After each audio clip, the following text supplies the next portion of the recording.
우리는 기드온의 인생의 내용들을 추적해 가고 있습니다. 하나님의 말씀은 기드온이 얼마나 하나님 앞에서 귀하게 쓰임 받았는지 하는 것을 이야기해 주고 있었습니다. 기드온은 비록 포도주 즙틀에서 타작할 수밖에 없는 연약한 존재였지만 하나님은 그를 부르셔서 하나님의 용사라고 인정해 주셨습니다. 그리고 하나님의 영으로 옷 입히셔서 그로 하여금 미디안을 물리칠 수 있는 큰 능력을 베풀어 주셨습니다. 여러분, 이러한 기드온의 모습을 한번 가만히 보십시오. 하나님의 눈으로 보면 어떻고 사람의 눈으로 보면 어떻게 다를까요? 하나님이 보시기에는 종으로 쓰임받은 한 사람이었지만 이스라엘 백성이 보기에는 그야말로 영웅이었습니다. 그러니까 영적인 눈으로 보면 하나님께서 일하신 그 가운데 한 쓰임을 받은 한 사람으로 보이지만 물리적인 눈, 인간의 눈으로 보면 기드온은 그야말로 영웅, 그가 위대한 일을 한 것처럼 보이기 때문에 그렇습니다. 그러니 자연스럽게 사람들은 하나님의 눈으로 보기보다는 자신이 보는 눈 그대로 기드온에 가서 요청을 하고 있습니다. 당신이 우리를 다스려 달라는 것입니다. 22절을 보십시오. 당신이 우리를 미디안의 손에서 구원하셨으니 당신과 당신의 아들과 당신의 손자가 우리를 다스리소서. 한마디로 말하면 우리의 왕이 되어 주십시오. 당신뿐만 아니라 당신의 아들도 당신의 손자도 계속해서 우리의 왕이 되어서 우리를 다스려 주십시오 라고 요청하고 있는 것입니다. 하나님의 눈으로 볼 때 이러한 모습은 어떠할까요? 사실 이스라엘은 그 이전 가나안 땅에 오기 전에 430년간이나 인간의 왕의 종으로 살았던 민족이었습니다. 애굽의 왕 파라오의 종으로서 하나님의 통치 원리가 아닌 인간의 통치 원리, 인간의 만든 법에 따라서 살았던 존재였습니다. 그동안은 하나님을 섬기지도 못했습니다. 예배하지도 못했습니다. 그리고 그들이 어떤 민족이었는지 그 정체성을 잃어버린 채 살아가고 있었습니다. 그런데 이제 하나님은 그러한 이스라엘을 하나님의 백성 되도록 하기 위해서 모세를 세우시고 그 모세를 지도자로 삼아서 그를 통하여 출애굽하여 하나님의 백성 되게 하였습니다. 이제는 사람을 왕으로 섬기는 그런 민족이 아니라 하나님을 왕으로 섬기는, 하나님만 왕으로 섬기는 그러한 민족으로 그들을 불러내었습니다. 그러므로 그들은 더 이상 인간의 종이 아닌 하나님의 종이었고, 그러나 인간 스스로 볼 때는 자유민이 되었던 것이죠. 그들이 하나님의 권위 아래서 하나님만 왕으로 섬기며 살아간다는 것은 어떠한 사람에게도 종속되지 아니했다라는 것을 말씀하고 있습니다.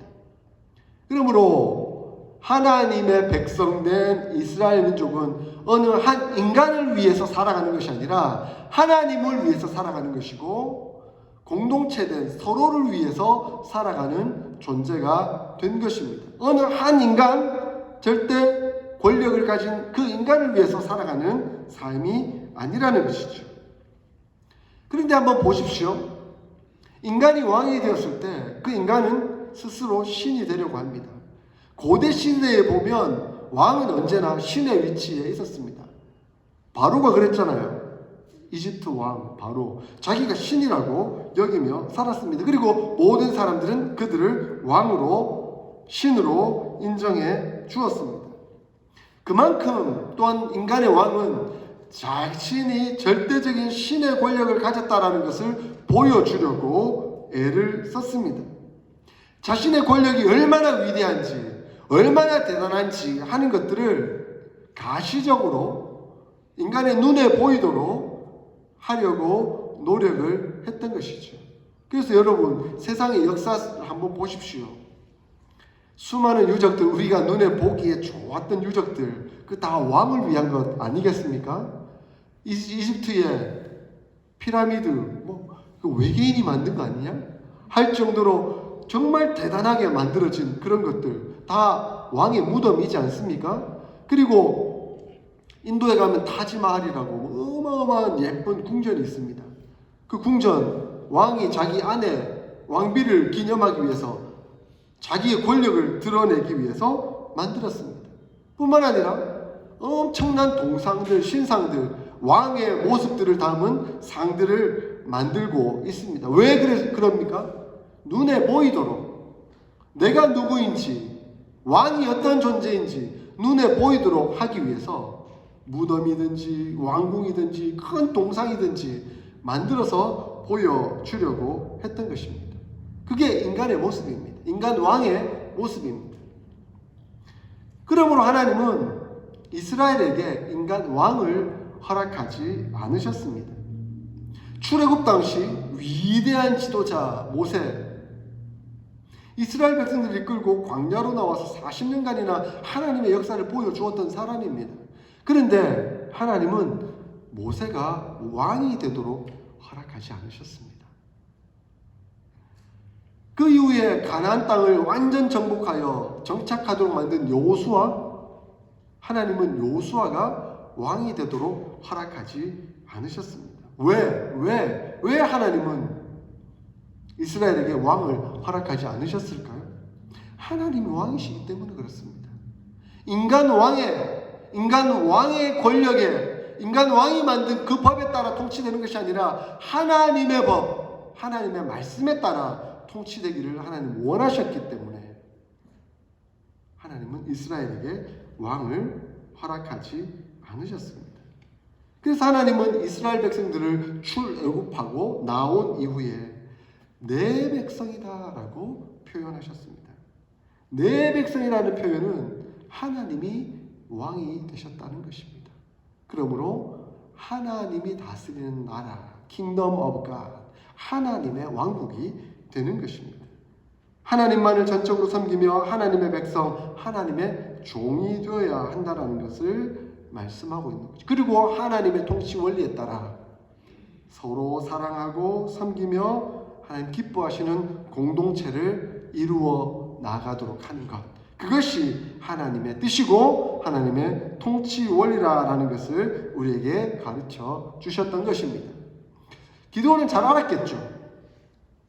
그러므로 기드온은 우리를 다스려 주십시오, 우리를 통치하여 주십시오, 우리의 왕이 되어 주십시오 라고 한 그 요구에 대해서 일단 우선은 거절하고 있습니다. 23절에 내가 너희를 다스리지 아니하겠고 나의 아들도 너희를 다스리지 아니할 것이요 오직 여호와께서 너희를 다스리시리라 라고 현명하고 올바른 하나님의 뜻에 입각한 대답을 하고 있습니다. 그런데 그 이후의 절들을 가만히 보면 말로는 나는 너희의 왕이 되지 않을 것이고 오직 하나님만이 왕이 될 것이다 라고 말하고 있지만 행동은 조금 다르게 나타나고 있습니다. 분명히 여호와께서 너희를 다스리리라 라고 했는데 그 하나님의 뜻과는 다르게 24절에 그들에게 탈취한 금 귀고리를 달라라고 요청하고 있습니다. 이스라엘 백성들은 어쨌든 영웅으로 받들고 있으니까 와 대단하다, 우리를 저 미디안에서 구원해낸 사람이니까 저 사람이 말하는 대로 따라주자 하고 막 좋은 마음으로 겉옷을 펼쳐도 그 겉옷 위에다가 금 귀고리를 다 드렸습니다. 25절에 우리가 즐거이 드리리다 하고 겉옷을 펴고 각기 탈취한 귀고리를 그 가운데 던졌다라고 표현하고 있습니다. 그렇게 모인 것이 금 1700세겔이다. 오늘날로 따지면 금 20kg 정도 된다라고 하더라고요. 금 20kg면 어마어마한 양이지 않습니까? 당시에는 금이 귀한 것이었습니다. 오늘날 막 채굴하고 하는 그런 형편이 아니었던 거죠. 그리고 어마어마한 그러한 양의 금을 이 기드온에게 바치고 있습니다. 뿐만 아니라 초승달 장식과 폐물과 미디안 왕들이 입었던 자색 의복과 낙타목에 있던 사슬까지 다 갖다 주었다. 이것은 다 전쟁에 승리한 전리품이었습니다. 그런데 이 기드온은 그 전리품으로 무엇을 만들고 있습니까? 에봇을 만들었다라고 표현하고 있습니다. 우리 한번 에봇이 어떤 건지 보여줄까요? 한번 그림을 한번 보십시오. 이게 에봇이 지금 이렇게 조끼처럼 입고 있는 옷이 에봇입니다. 그러니까 대제사장만이 입는 거룩한 옷, 성의가 바로 에봇입니다. 이 에봇의 가운데는 보석들이 붙어서 12지파를 상징하기도 하고, 그리고 이것이 얼마나 존귀하고 거룩한지, 그리고 그 주머니에 우림과 둠밈이 있어 하나님의 뜻을 분별하는 그 의미의 도구들도 담겨져 있습니다. 그러므로 이것은 대제사장만 있고, 그러므로 하나님의 거룩하신 뜻이 무엇인지를 펼쳐나가는 그 일들 보여주는 옷이라고 말할 수가 있는 것이죠. 그런데 대제사장만이 입을 수 있는 이 옷을 지금 기드온이 만들고 있습니다. 왜? 왜 그가 이 옷을 만들었을까요? 자기가 대제사장처럼 보여지고 싶었을 것입니다. 기드온은 다른 사람들에게, 그리고 그 다른 사람들의 눈에 보이도록 하나님이 자신과 함께 하신다, 내가 이렇게 존귀하고 거룩한 존재다 하는 것을 보여주고 싶었던 모양입니다. 사람이 하나님의 절대 권위를 힘입고 있다는 것은 사람들로 하여금 우러러 보도록 하는 아주 중요한 도구가 되는 것이죠. 그래서 어떤 이방의 왕들도 왕관을 쓰고 치장을 하고 대단한 모양을 갖추어서 내가 이러한 존재다 하는 것을 보여주려고 했던 것이죠. 아마 기드온도 내가 왕은 아니야, 하나님만이 왕이시야 라고 말은 했지만 자기가 왕이 되고 싶은 욕구가 있었던 것 같아요. 그러한 대단한 존재의 모습을 보여주고 싶은 그런 방법이 뭘까라고 생각하고 취했던 도구가 바로 에봇이었던 것이죠. 사실 기드온은 에봇이 필요 없는 사람이었습니다. 우리가 6장에 이미 보았잖아요. 그가 전쟁에 대승하기 전에 그 과정 속에서 여호와의 신이 그에게 임하셨다라는 표현이 나옵니다. 근데 이것이 원어적으로 보면, 히브리어로 보면 여호와의 영이 기드온을 옷 입히시니라는 표현입니다. 그러니까 기드온은 여호와의 영으로 이미 옷 입고 있는 사람이었습니다. 성령으로 충만했던 사람이죠. 그래서 위대한 하나님의 용사가 되어 전쟁에 나가서 승리했던 사람입니다. 그것으로 충분하지 않습니까?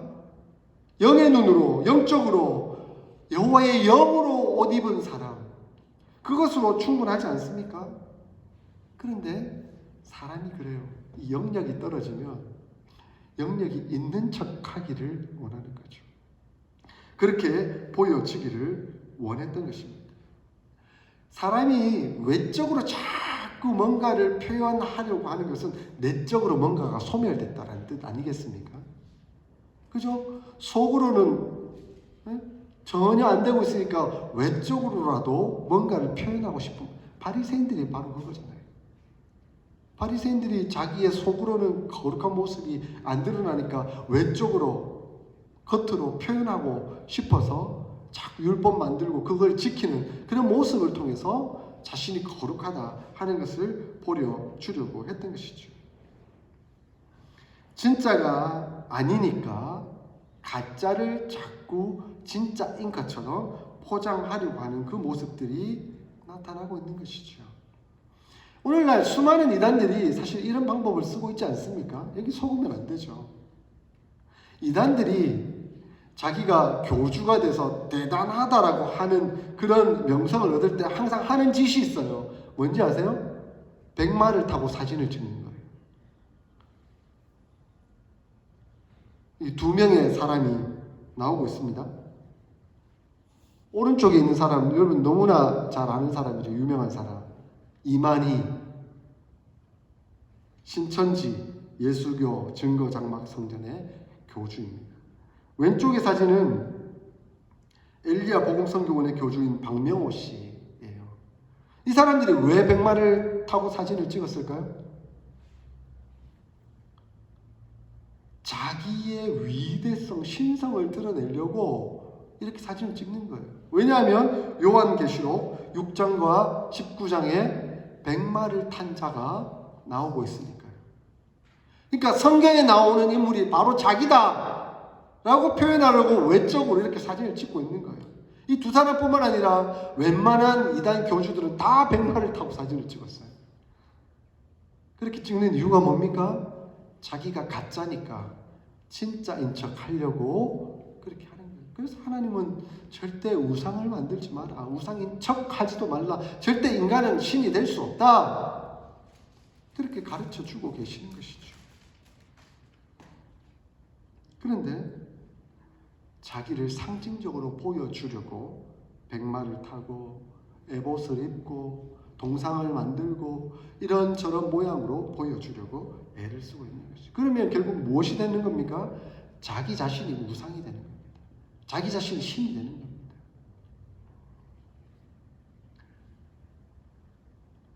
기도는 그 에봇을 자기 성읍 오브라에 두었다라고 말씀하고 있습니다.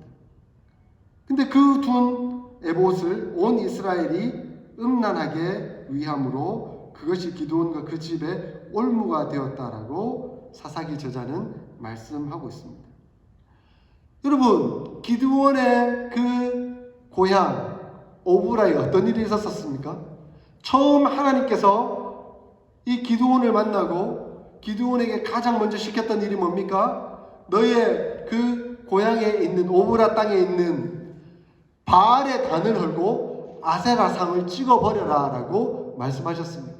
그리고 기드온은 목숨을 걸고 그 우상을 타파했지 않습니까? 그런 은혜의 역사가 있었던 곳이 바로 그 고향이었습니다. 그런데 기드온은 그것을 다 처리한 그곳에 에봇을 갖다 두고 그 에봇이 우상이 되도록 만들고 있습니다. 얼마나 안타까운 일일까요? 그리고 그 에봇은 결국 누구를 생각하도록 만드는 걸까요? 하나님을 생각하도록 만들까요? 아니면 기드온을 생각하도록 만들까요? 이스라엘 백성들로 하여금 하나님께 집중하도록 만들까요? 아니면 기드온 자신이 집중되도록 만들고 있을까요? 지금 기드온이 이스라엘의 지도자라고 한다면 그는 하나님이 생각나도록 해야 됩니다. 하나님만 예배 드리도록 만들어야 됩니다. 그것이 목적입니다. 그런데 어느새 그는 그가 드러나도록 만들어가고 있는 것이죠. 하나님은 이것을 아셨습니다. 그래서 기드온으로 하여금 그리고 이스라엘 백성으로 하여금 1% 300명의 용사만 남기고 진정 하나님이 전쟁에서 승리하도록 하셨다라는 것을 보여주도록 원하셨습니다. 왜? 너희들이 자고하여서 교만하여서 너희들 스스로 승리했다라고 할까봐 하나님은 철저히 그것을 막으시고 하나님이 하셨다라는 것을 보여주기 위해서 기드온의 300용사만 남기셨던 것입니다. 그런데 안타깝게 그 일들을 잘 마치고 나서 승전하고 나서 이제 평안이 오고 나니까 하나님의 역사는 필요 없고 이제는 내가 드러나야 되겠다 하는 그것에 집중하고 있었던 것입니다. 사랑하는 성도 여러분, 이 에봇을 보면서 이스라엘 백성도 그렇지만 기드온의 아들들은 어떤 생각을 했을까요? 30절에 보니까 기드온에게는 아내가 많아서 아들들도 많았다라고 하고 있습니다. 아들이 몇 명입니까? 무려 70명이나 되었습니다. 근데 그 70명의 아들들이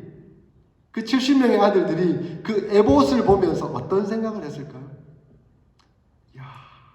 저 에봇 내가 차지해야 되겠다 하는 생각을 하지 않았겠습니까? 하나님의 역사는 온데간데 없고 우리 아버지가 이루어 놓은 저 놀라운 권력 내가 차지해야 되겠다 하는 그런 생각을 하지 않았겠습니까? 그런데 특별히 여기에 한 아들의 이름이 집중되고 있습니다. 그 아들의 이름은 아비멜렉입니다. 그 어머니는 누구죠? 세겜 출신의 첩이라고 기록해 두고 있습니다. 이방 여인의 아들입니다. 근데 생각해 보십시오. 이스라엘 백성들은 왕을 경험하지 않았어요. 왕이 없어요. 하나님을 왕으로 섬기도록 합니다. 그런데 이방 여인은 왕을 경험했어요. 왕이 어떠한 존재인지, 어떠한 절대 권력을 갖고 있는지를 잘 알고 있었습니다. 그러므로 세겜 출신의 여인은 자기 아들에게 왕이 어떤 존재인지, 그리고 저 에봇을 차지할 때 네가 어떤 권력을 가지게 될지 하는 것들을 설명하고 있는 겁니다. 왜 사사기 저자는 이 에봇이 하나님의 거룩한 성물인 제사장의 거룩한 옷, 이 에봇을 올무가 되었다라고 표현하고 있을까요? 그것이 하나님 앞에서 잘못된 길로 가고 있었기 때문에 그렇습니다. 그리고 결국 9장 이후의 내용들을 보면 이 아비멜렉이 그 왕권을 차지하기 위해서 그의 모든 형제 70명을 다 죽여버리는 결과가 나타납니다. 그리고 자기가 왕이 됩니다. 이스라엘은 왕이 없는데, 왕을 세우지 않는데 자기가 왕이 되고 있습니다. 결국 기드온의 한 잘못, 자기가 알고는 있죠.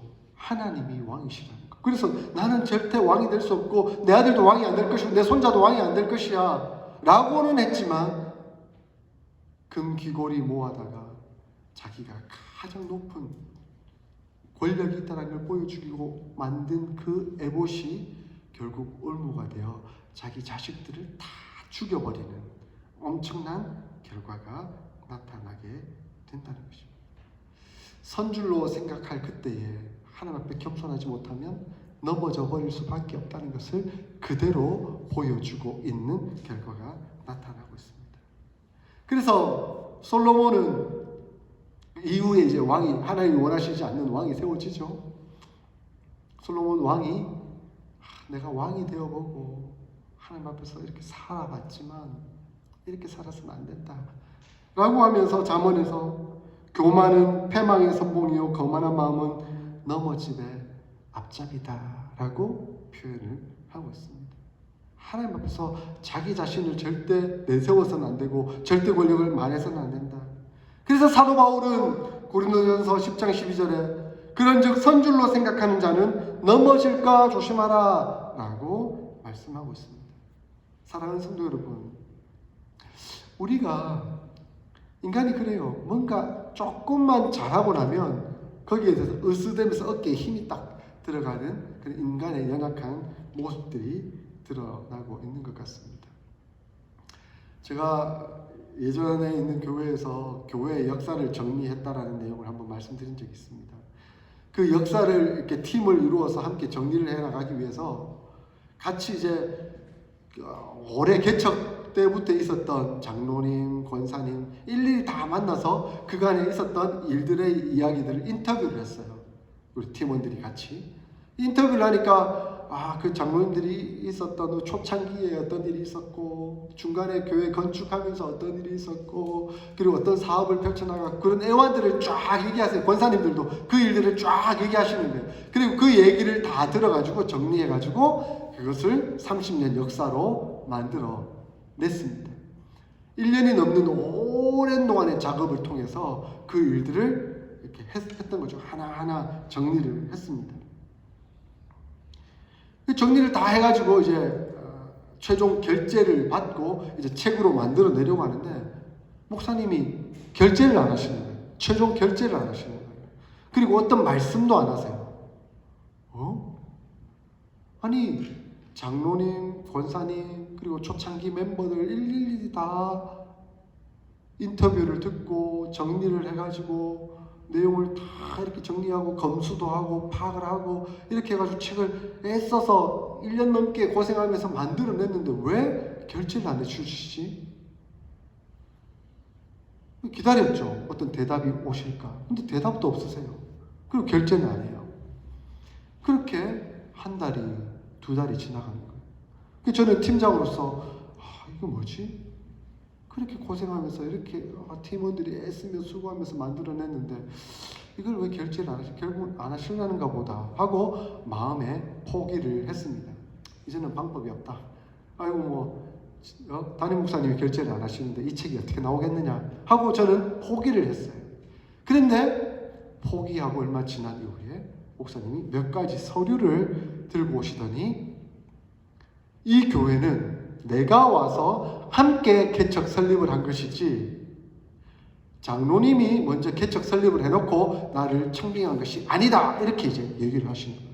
그때 제가 하고 깨달았어요. 무슨 내용인지.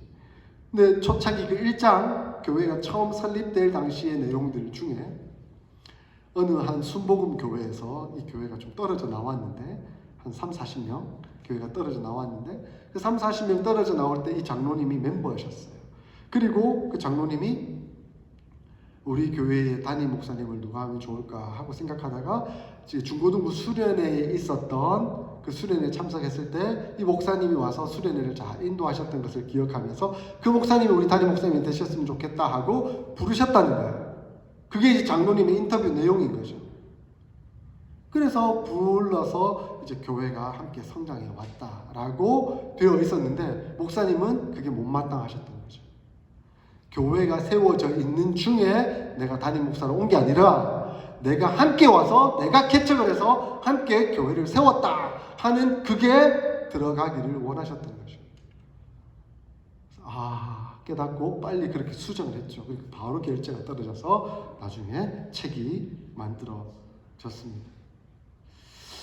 저는 별것 아니라고 생각이 들었던 건데 결국은 누가 이 교회를 세웠는가 하는 것이 그렇게 중요한 문제가 될 수 있구나 하는 생각이 들었습니다.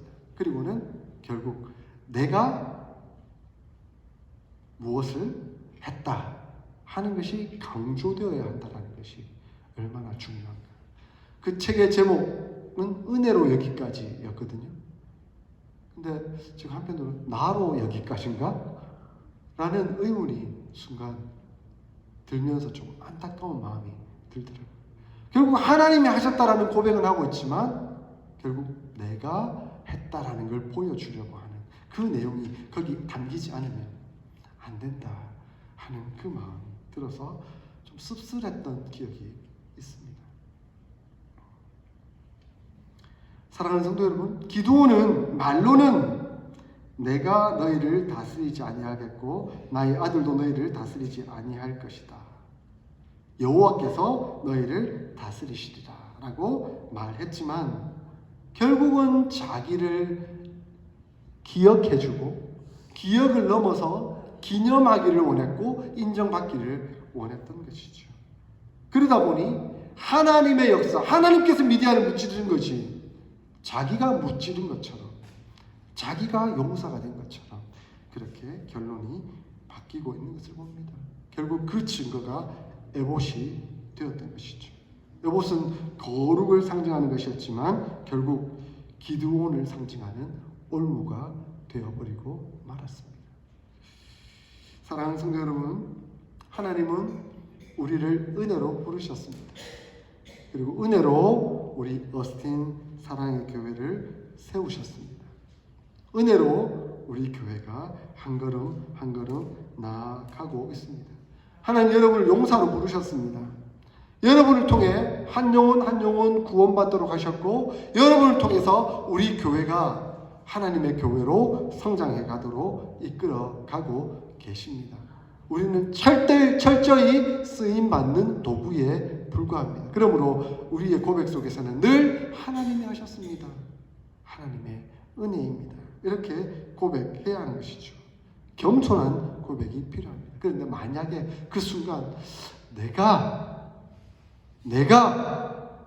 내가 어떻게 했는데 라는 그게 한 걸음 한 걸음 한 마디 두 마디 들어가다 보면 결국 은혜는 사라지고 하나님은 사라지고 그 사랑이 드러나야 하는 안타까운 결과가 나타나게 될 것입니다. 우리가 늘 한결같이 겸손한 고백을 할 수 있기를 소원합니다. 그러한 고백을 통해 하나님 우리를 용사로 사용하실 것입니다. 그리고 우리 어스틴 사랑의 교회는 하나님께서 사용하시는 용사들이 있는 그 교회 될 것입니다. 늘 겸손함으로 하나님 앞에서 쓰임받는 저와 여러분들이 다 되시길 주의 이름으로 축원드립니다. 아멘.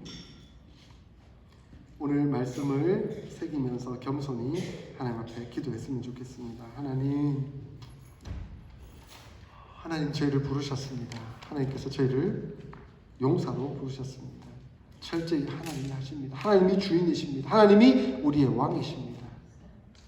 거기에 결코 우리의 무엇을 내세우지 않도록 하나님 겸손히 무릎 꿇고 하나님 은혜 앞에 나아가는 저희들이 될 수 있도록 역사하여 주시옵소서. 철저히 겸손으로 무장하고 나아가는 저희의 삶이 우리의 사역이 될 수 있도록 하나님 주관하시고 역사하여 주시옵소서.